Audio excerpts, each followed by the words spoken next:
Hello student, good morning. We are going to talk about class 6। हमारी जो class चल रही है वो क्लास 6 है। क्लास 6 इंग्लिश मीडियम, ठीक है ना।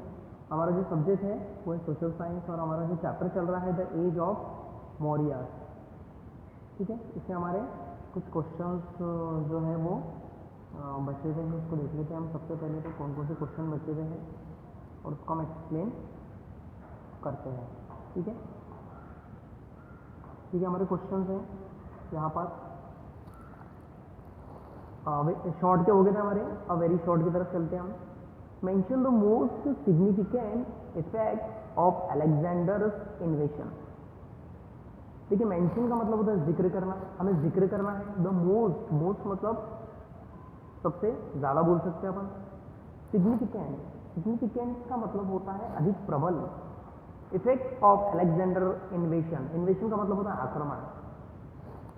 आपको बताना है कि सबसे ज्यादा इफेक्ट कौन से इफेक्ट हुए थे जब अलेक्जेंडर ने भारत पर आक्रमण किए। देखते हैं इसका आंसर हम। इसका आंसर देख लेते हैं हम यहां पर।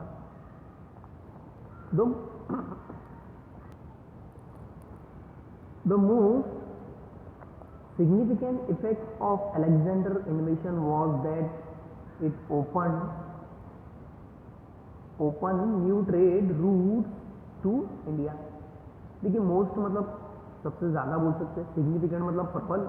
सबसे ज़्यादा जो प्रबल इफेक्ट था, ठीक है, अधिक शक्तिशाली प्रभाव जो था अलेक्जेंडर के आक्रमण का, वो था इट ओपन। ओपन मतलब खुला करना, खोल दिए थे उसने न्यू ट्रेड। ट्रेड मतलब व्यापार, नए व्यापार के उसने जो रास्ते हैं टू इंडिया, इंडिया के लिए खोल दिए थे उसने। मतलब रास्ता उसने बना दिया था ताकि जो नए व्यापार है वो हो सके। तो ये इसके आक्रमण से ये फायदा हुआ था। सेकंड वन क्वेश्चन देखते हैं हम इसका। Who was Bindusara. देखिए, बिंदुसार के बारे में पूछ रहे हैं कि बिंदुसार कौन था। इसका आंसर हम देख सकते हैं, है ना। जैसे बिंदुसार को जानते हैं कि बिंदुसार जो था वो जो चंद्रगुप्त मौर्य इसका पुत्र था। चलिए देखते हैं। Bindusara was the successor, successor मतलब होता है उत्तराधिकारी ऑफ चंद्रगुप्त मौर्य। चंद्रगुप्त मौर्य का वो उत्तराधिकारी था, ठीक है। बिंदुसार की बात की आपने कि बिंदुसार कौन था, तो बिंदुसार जो था वो सक्सेसर, उत्तराधिकारी किसका भाई, चंद्रगुप्त मौर्य का उत्तराधिकारी था, उसका लड़का था वो, ठीक है। चलिए थर्ड क्वेश्चन की ओर चलते हैं हम। Going to question number third. Describe the effect of Kalinga war of Ashoka. इससे पहले भी हमने देखा था, इस तरह का क्वेश्चन था, वेरी शॉर्ट आंसर टाइप में क्वेश्चन था ये, ठीक है ना। तो क्वेश्चन का मतलब समझ लेते पहले हम। हमें जो कलिंग युद्ध जब हुआ था उसके बाद उसका प्रभाव सम्राट अशोक पर किस तरह से पड़ा, क्या प्रभाव पड़ा, ये अपने को बताना है। तो देख सकते हैं हम इसका आंसर, ठीक है। इसका आंसर हम देखते हैं। Kalinga war completely change Ashoka's attitude.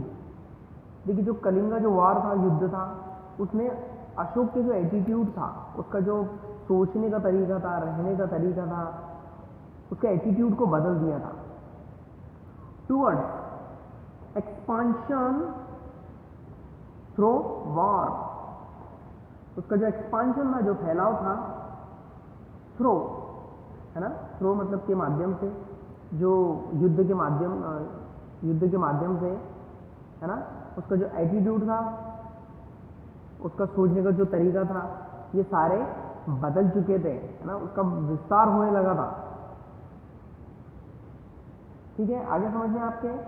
तो जो कलिंगा युद्ध था उसने अशोक के एटीट्यूड को चेंज कर दिया था और उसका जो एटीट्यूड था वो और आगे बढ़ गया था, ठीक है ना, फैल गया था, एक्सपांशन हो गया था युद्ध के माध्यम से। अगला क्वेश्चन देखते हैं हम, question number 4 and last one. Write two of Ashoka's welfare of welfare measures, ठीक है।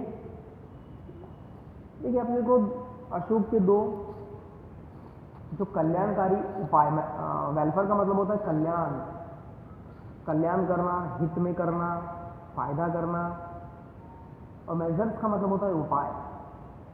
तो आपको सम्राट अशोक के दो कल्याणकारी उपायों के बारे में बताना है। तो देख सकते हैं हम इसका आंसर।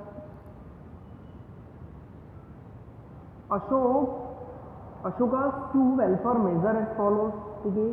सम्राट अशोक के दो कल्याणकारी जो उपाय थे वो नीचे दिए गए। पहला, ही कंस्ट्रक्टेड रोड्स, कंस्ट्रक्टेड का मतलब होता है बनाना, उसने रोड्स बनाए, रास्ते बनाए, उसने सड़कें बनाई, वेल्स कुएं बनाए, रेस्ट हाउस आराम करने के लिए घर बनाए उसने, है ना, जो बाहर से जो लोग आते थे तो उनके लिए विश्राम के लिए उसने घर बनाए। एंड कैनल्स, नहरें बनाई उसने, कैनल्स मतलब होता है नहरें, है ना, खेती के लिए जो पानी चाहिए था उसके लिए उसने नहरें बनाई, इसका उपयोग पीने के पानी के लिए भी किया जाने लगा। तो ये उसका पहला कल्याणकारी उपाय था। Second, he setup hospitals for the sick, setup निर्माण करवाया उसने हॉस्पिटल्स का, किसके लिए, फॉर द सिक, सिक मतलब जो बीमार लोग थे, उन बीमार लोगों की सेवा के लिए, सुरक्षा के लिए उसने हॉस्पिटल्स बनाए। तो यहाँ हम देख सकते हैं उसके दो कल्याणकारी जो हित है, वो सड़कें बनाई ना, फिर से देख सकते हैं, सड़कें बनाई, कुएं बनाए, रेस्ट हाउस बनाए आराम करने के लिए, सराय बनाई उसने, जलधाराएं बनाई, नहरें बनाई उसने पीने के लिए, पीने के पानी के लिए, और साथ में खेती के लिए। उसके बाद बीमारों के लिए उसने क्या बनाए, उसने हॉस्पिटल्स का निर्माण करवाया। तो ये हो गया हमारे 4 क्वेश्चन। अगले क्वेश्चन जो है वो आपको अगले वीडियो में सेंड कर दी जाएगी। Thank you.